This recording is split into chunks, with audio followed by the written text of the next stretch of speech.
حجاب از قلم آمنہ خان پارٹ 10۔ وہ اپنے کمرے میں زمین پر بیٹھے مولوی صاحب کی باتیں یاد کر رہا تھا۔ مولوی صاحب ٹھیک کہتے ہیں، ان کی ہر بات درست ہے۔ مجھے پہلے اپنے محبوب کو راضی کرنا ہے۔ کتنا گنہگار ہوں میں۔ وہ تو بہت ناراض ہوگا مجھ سے۔ میں جب اس سے اس کو مانگوں گا وہ مجھے منزل عطا کرے گا۔ جو وہ خود ہی ناراض ہوا تو میں کیسے اس سے مانگوں گا؟ کس منہ سے مانگوں گا میں اپنے رب سے؟ مجھے پہلے محبوب سے محبوب کو ہی مانگنا ہے۔ جب میرا محبوب مجھے مل گیا پھر محبت خود بخود ہی مل جائے گی۔ اس نے سگریٹ نکالا اور پینے لگا۔ سگریٹ اس کی ضرورت سے زیادہ اس کی عادت بن گئی تھی۔ ضرورتیں تو ختم ہو سکتی ہیں انسان کی، مگر عادتیں وہ کب جاتی ہیں آسانی سے۔ اب وہ اکثر سگریٹ پیتے دکھائی دیتا تھا۔ میں کیسے اس پاکیزگی کی طلب کر سکتا ہوں؟ اس نے وہاں بیٹھے بیٹھے سوچا اور سگریٹ کا کش پہ کش لگانے لگا۔ میں کدھر ہوں تمہارے قابل ملکہ؟ اس نے آنکھیں بند کی اور بیڈ کے ساتھ ٹیک لگائی۔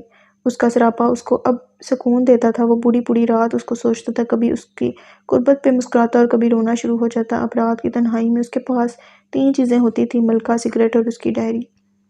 وہ اٹھا، اپنی ڈائری لائی اور وہیں زمین پر بیٹھ گیا۔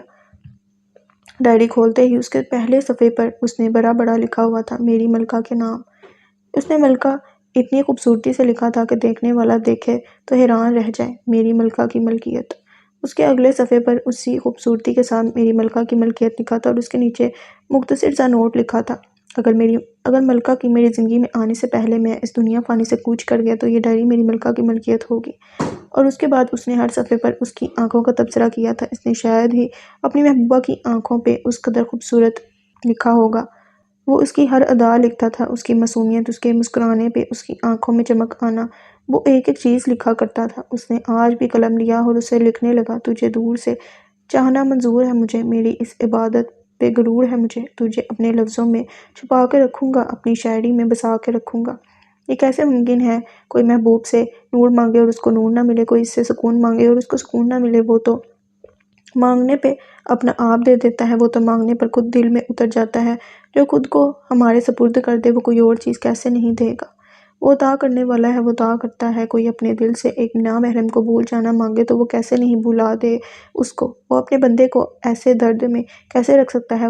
وہ اس کو پل پل کی اذیت میں کیسے مبتلا کر سکتا ہے؟ وہ جن لوگوں کے دل سے درد نہیں جاتا وہ اپنے لیے مانگتے ہی نہیں ہوں گے۔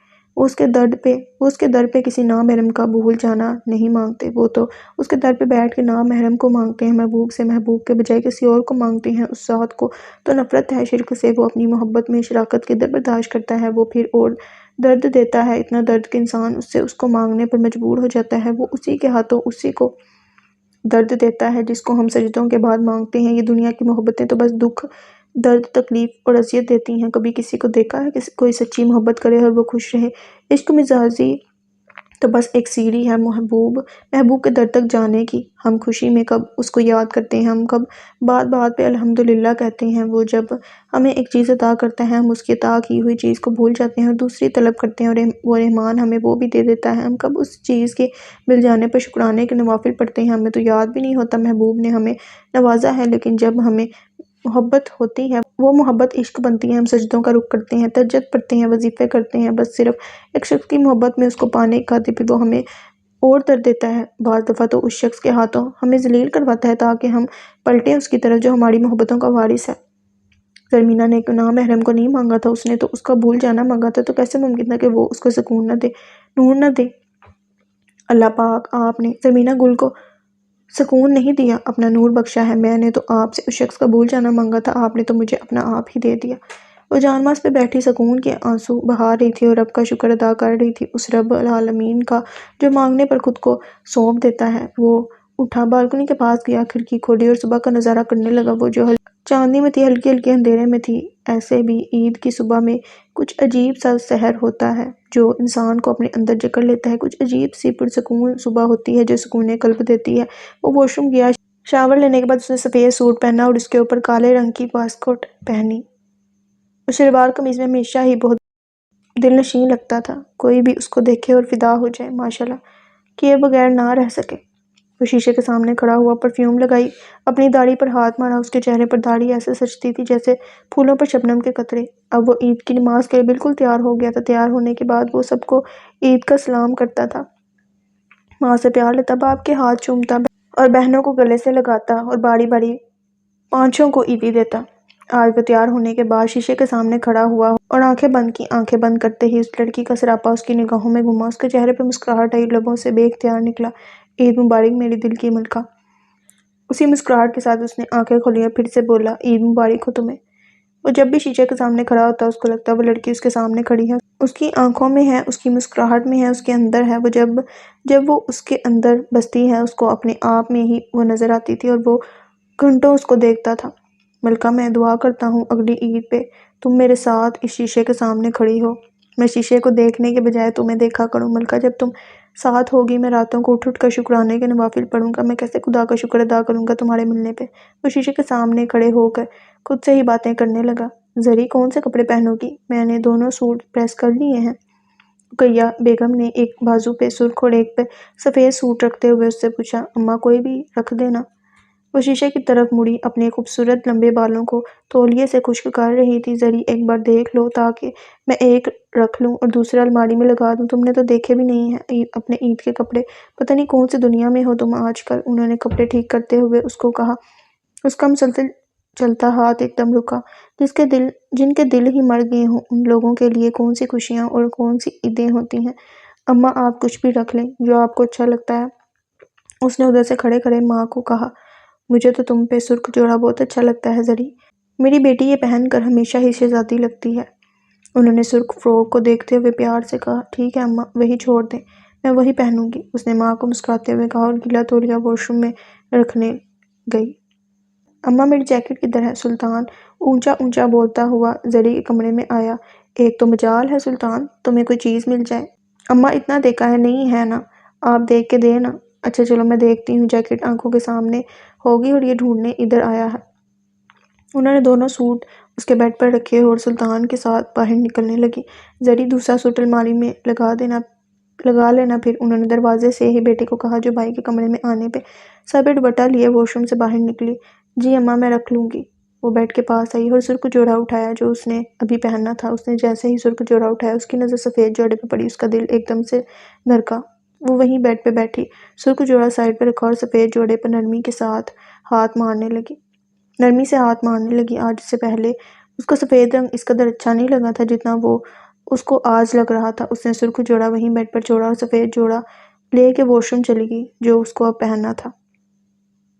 امی آج تو بہت خوش لگ رہی ہیں آپ، کھیر کا پیالہ پکڑتے ہوئے اس نے ماں سے کہا جو بہت خوشی باتیں کر رہی تھی۔ نماز کے بعد وہ دوسروں سے ملنے چلا گیا تھا اور اب گھر آیا تھا۔ بات ہی خوشی کی ہے باجی، انہوں نے فاطمہ کی طرف دیکھتے ہوئے کہا۔ ایسی کون سی خوشی کی خبر ہے جس کے لیے آپ اتنا خوش ہیں؟ وہ پانچوں بہنوں کے درمیان بیٹھا ماں سے پوچھ رہا تھا۔ بابا گھر پہ موجود نہیں تھے، وہ ماں کے ہی کمرے میں بیٹھا تھا۔ تمہارے چچا جان آئے تھے باجی، انہوں نے اسی خوشی سے کہا۔ آج اس نے ایک عرصے کے بعد ماں کے چہرے پر اس قدر خوشی دیکھی تھی، اس بات کا تو وہ اندازہ لگا سکتا تھا کہ خوشی کی نوید کچھ زیادہ ہی بڑی ہے۔ تبھی تو سب کے چہرے چمک رہے ہیں سوائے فاطمہ کے، وہ کچھ الجھی اور پریشان نظر آ رہی تھی۔ چچا جان ہمارے گھر؟ اس نے بڑی حیرت سے پوچھا۔ وہ لوگ تو اتنے عرصے سے خفا تھے، پھر اچانک یوں ان کے گھر آنا؟ بھائی صاحب فاطمہ کا رشتہ اپنے بڑے بیٹے دانیال کے لیے مانگ رہے تھے، انہوں نے فاطمہ کی طرف دیکھتے ہوئے اسے خوشی سے کہا جو نظریں جھکائے بیٹھی تھی۔ اماں یہ تو بہت بہت خوشی کی خبر ہے، اس طرح تمہارا خاندان پھر سے جڑ جائے گا، اور آپی کی شادی کے لیے تو اتنی دعائیں مانگی ہیں میں نے، بہت خوش ہوں میں اماں، اس نے بہن کی طرف دیکھتے ہوئے کہا جو ابھی بھی کچھ الجھی سی تھی۔ بھائی ایک خوشی کی خبر اور بھی ہے، خدیجہ نے اس کے کندھے پر اپنا ماتھا رکھتے ہوئے سرگوشی سے کہا۔ ایک اور خوشی کی خبر؟ اس نے کھیر کی چمچ منہ میں لے جاتے ہوئے خوشی سے پوچھا۔ ہاں ایک اور خوشی کی خبر، زینب نے پرجوش سے لہجے میں اس کو دیکھتے ہوئے کہا جو اب بھی کھیر کھائے جا رہا تھا، ساتھ ساتھ مسکرا رہا تھا۔ بھائی صاحب نے اپنی بیٹی کے رشتے کے لیے تمہارا کہا ہے باجی، فاطمہ کا دانیال سے اور امامہ کا تم سے رشتہ طے کیا ہے انہوں نے، اور تمہارے ابو بھی مان گئے ہیں۔ امامہ بہت اچھی لڑکی ہے، سب سے بڑی بات فاطمہ بھی اب اپنے گھر کی ہو جائے گی۔ انہوں نے فاطمہ کا رشتہ تبھی مانگا ہوگا تاکہ امامہ کی شادی تم سے ہو سکے، اور امامہ تو مجھے شروع سے ہی تمہارے لیے بہت پسند تھی۔ وہ خوشی سے بولے جا رہی تھی، فاطمہ نے بھائی کو دیکھا جس کا کھیر سے بڑا ہوا چمچ منہ کے پاس ہی رکا۔ اس کے چہرے کا ایک دم رنگ بدلا، مسکراہٹ ایک دم غائب ہوئی، ہونٹوں پہ عجیب سی سفیدی آئی، آنکھوں کی چمک ایک دم مدھم ہوئی۔ اس کو لگا کچھ ہی دیر میں وہ بے ہوش ہو جائے گا۔ لگتا ہے میرا بھائی خوشی سے بولنا بھول گیا ہے، زینب نے بھائی کو تنگ کرنے والے انداز میں کہا۔ اس وقت فاطمہ کے علاوہ اس کی کیفیت کوئی نہیں سمجھ سکتا تھا، کسی کو اندازہ نہیں تھا اس پہ کیسی بجلی گری ہے، اس کو کیسا رنج ملا ہے۔ ایک طرف بہن کی زندگی اس کی خوشیاں تھیں، دوسری طرف اس کی محبت۔ وہ سفید جراب پہنے شیشے کے سامنے آئی، سفید فراک پہ سرخ دوپٹہ لیے، بال کھولے، وہ کسی جگہ کی شہزادی لگ رہی تھی۔ وہ میک اپ نہیں کرتی تھی، میک اپ کے نام پر وہ صرف لپ گلوز لگا لیا کرتی تھی۔ اس کے خوبصورت لمبے بال کمر سے نیچے تک گر رہے تھے، جو اس کی خوبصورتی میں اور اضافہ کر رہے تھے۔ سفید جراب مجھ پر اتنا بھی اچھا لگ سکتا ہے، اس نے شیشے کے سامنے کھڑے ہو کے خود کو دیکھتے ہوئے کہا، اور کمرے میں آ گئی۔ کمرے میں آتے ہی اس نے بیڈ پر پڑا موبائل اٹھایا اور واٹس ایپ کھولا۔ واٹس ایپ کھولتے ہی سب سے پہلے گروپ میں جاتی تھی۔ اس نے سب کے میسیجز دیکھے، جن میں سب نے ایک دوسرے کو عید مبارک کہا تھا، ایک دوسرے کو دعائیں دی ہوئی تھیں۔ ٹیچرز کو میسیج کیے ہوئے تھے، ٹیچرز نے جواب بھی دیے تھے۔ اس کا دل بس ایک ہی نام کو دیکھنے کے لیے دھڑک رہا تھا۔ سب نے اس کا نام لکھا تھا، عید مبارک وجدان سر۔ وہ بار بار اس نام کو دیکھے جا رہی تھی، مگر اس کا دل اس کے ہاتھ سے لکھے ہوئے کو دیکھنا چاہ رہا تھا۔ آنکھیں اس کا نام دیکھنے کے لیے ترس رہی تھی۔ وہ ایک ایک میسیج پڑھ رہی تھی، کہیں تو اس نے جواب دیا ہوگا۔ وہ اسٹوڈنٹس کو اتنی لفٹ نہیں دیتا تھا، تب ہی اس نے دوسرے ٹیچرز کی طرح ایک ایک بچے کو جواب نہیں دیا تھا۔ وہ جیسے جیسے دیکھ رہی تھی، اس کا ویسے ویسے دل ڈوب رہا تھا۔ اس کی محروم آنکھیں بس اس کا لکھا ہوا جواب دیکھنا چاہتی تھی۔ اس نے جوں ہی نیچے کیا، اس کا ایک میسیج نظر آیا، جس پہ اس کی آنکھ بند ہوئی، آنکھوں کے کونوں سے پانی نکلا۔ خیر مبارک، آپ سب کو بھی عید کی خوشیاں مبارک ہو، خوش رہیں سب، مولا سب کو خوش رکھے۔ اس نے وہ میسیج کئی بار پڑھا، اس نے سب کو دعا دی تھی، سب کو عید کی مبارکباد دی تھی۔ اس کے نیچے لڑکیوں کے جوابات کے ڈھیر لگے تھے، سب لڑکیوں نے اس کے میسیج کا جواب دیا تھا، سوائے زرمینہ گل کے۔ وہ خالی سے ذہن کے ساتھ اپنے کمرے میں آئی، اس کو سمجھ ہی نہیں آ رہی تھی یہ کیا ہوا ہے۔ وہ تو بہن کے لیے خوش ہو رہا تھا، یہ اس کے ساتھ کیا ہو گیا ہے؟ کیا بہن کی خوشیوں کی قیمت اس کو ادا کرنی پڑے گی؟ کیا اس کی بہن کی خوشیوں کے لیے خود کو قربان کرنا پڑے گا؟ وہ اپنے کمرے میں ادھر سے ادھر ٹہلنے لگا، وہ سگریٹ پہ سگریٹ پینے لگا۔ آج اس کی آنکھوں میں آنسو نہیں تھے، آج اس کی آنکھوں میں موت کی سی کیفیت چھائی ہوئی تھی، جیسے مرنے سے پہلے کسی کی آنکھوں کی کیفیت ہو، ایسی کیفیت کہ بندہ اس کی آنکھوں میں دیکھے تو خوف آئے۔ ایسا کیسے ہو سکتا ہے میرے ساتھ؟ اس نے کھڑے کھڑے ہی منہ پر ہاتھ مارا اور پسینہ صاف کیا۔ یہ پسینہ اس کو گرمی سے نہیں آ رہا تھا، یہ پسینہ اس کو خوف سے آ رہا تھا۔ اس کو خوف تھا بہن کی خوشیاں چھن جانے کا، ملکہ کو کھو دینے کا۔ اس نے دنیا میں دو ہی تو چیزیں چاہی تھیں، ایک اپنی ملکہ اور دوسرا بہنوں کی شادی، ان کی خوشیاں۔ تو میری بہن کو خوشیاں مجھے خود کو مار کے دینی پڑیں گی؟ ملکہ نہ ملی تو میں تو ایسے بھی مر ہی جاؤں گا، اس کے بغیر تو میں ایک منٹ بھی نہیں جی سکوں گا۔ میں نے تو اپنی ملکہ کے سوا کسی لڑکی کا تصور بھی نہیں کیا۔ میں ملکہ کو تو کسی اور مرد کے ساتھ دیکھ سکتا ہوں، مگر میں خود کو ملکہ کے سوا کسی عورت کے ساتھ نہیں دیکھ سکتا۔ یا اللہ، میرا امتحان ہی لینا ہے تو مجھے معذور کر دے کہ میں ساری زندگی اپنے پیروں پر چل نہ سکوں، مجھے اندھا کر دے تاکہ میں کچھ دیکھ نہ سکوں، میری زبان لے لے تاکہ میں کچھ بول نہ سکوں۔ اے عزتوں والے رب، وجدان تم سے ایک لمحے کے لیے بھی گلہ نہیں کرے گا، تمہارا دیا ہوا یہ امتحان خوشی خوشی قبول کر لے گا، مگر یہ میرے مالک مجھ پہ ایسی آزمائش نہ ڈال جس کو میں جھیل ہی نہ سکوں، مجھ پہ رحم کر میرے مالک۔ وہ وہیں بیٹھا سر کو سجدے میں رکھا اور اونچا اونچا رونے لگا۔ ایک طرف میری بہن ہے، وہ بہن جس کو میں نے ہمیشہ اپنا دوست مانا، جو میری بہن سے زیادہ میری ماں کا درجہ رکھتی تھی، جو ضرورت پڑنے پر میری ماں، میری دوست، میری استاد، سب کچھ بن جاتی تھی، جن کی خوشیوں کے لیے دن رات میں نے دعا کی ہے، جو میری اور ابو کی عزت میں ہمارے گھر بیٹھی ہیں، جس نے ایک دن بھی نہیں کہا میری شادی ہو جانی چاہیے۔ اتنے اچھے اچھے رشتے اس کے لیے آئے، مگر وہ نہیں بولی، وہ چپ رہی، صبر کرتی رہی، اپنی خوشیوں کو قربان کرتی رہی۔ ایک طرف میری حیاؤں والی بہن ہے اور دوسری طرف میری محبوبہ، جس کے بغیر میں ایک سانس نہیں لے سکتا، جس کے بغیر میں نے اب زندگی کا تصور بھی نہیں کیا، جس کو میں دن رات مانگتا ہوں، جس کے بغیر مجھے دنیا میں کوئی اور نظر نہیں آتا۔ میں کیا کروں گا اب؟ میں کس کو چنوں گا، اپنی بہن کی خوشیاں یا اپنی زندگی؟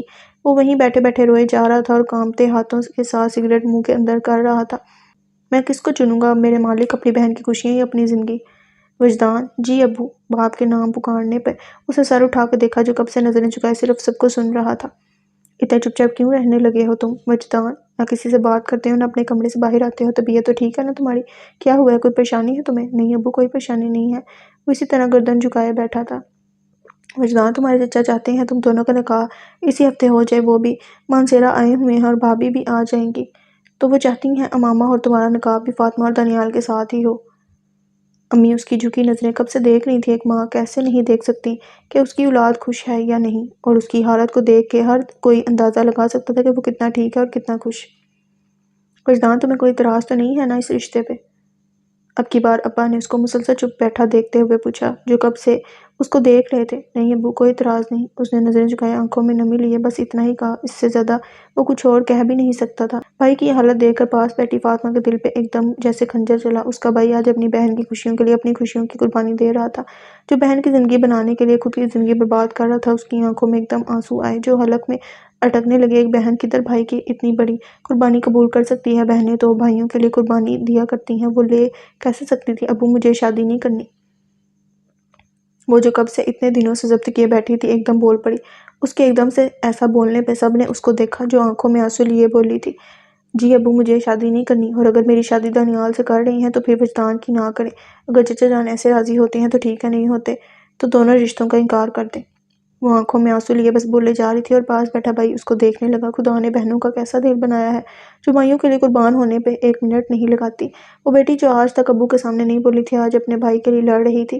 فاطمہ یہ کیا کہہ رہی ہو تم؟ انہوں نے تب ہی تمہارا رشتہ مانگا ہے تاکہ ہم ماما اور وجدان کے رشتے سے انکار نہ کر سکیں، اور تم کہہ رہی ہو تمہیں یہ رشتہ نہیں منظور؟ اب کی بار امی غصے سے بولنی تھی، ان کو سمجھ ہی نہیں آ رہی تھی وہ کیا کہیں۔ انہوں نے جس اولاد کے رشتے کے لیے اتنی منتیں مانگی تھیں، آج جب ان کی دعائیں سن لی گئی تھیں تو بیٹی ہی انکار کر رہی تھی۔ امی میں نے آپ کو کہہ دیا ہے، یا تو میری شادی ہوگی ادھر یا پھر وجدان کی۔ یہ کہہ کر وہ کمرے سے باہر چلی گئی۔ اس کو پتہ تھا اگر اس کا رشتہ ادھر نہ ہوا تو امی کبھی بھی وجدان کا رشتہ ماما سے نہیں ہونے دیں گی۔ میں فون کرتا ہوں لاہور، کہتا ہوں ہم وجدان کے رشتے کے حق میں نہیں ہیں، اگر فاطمہ دانیال کا کرتے ہیں تو صحیح ہے، میں پہلے بھی ان وٹے سٹے کے رشتوں کے خلاف تھا۔ والد صاحب نے جیب سے فون نکالا اور بات کرنے لگے، اور وجدان دھڑکتے دل کے ساتھ سننے لگا۔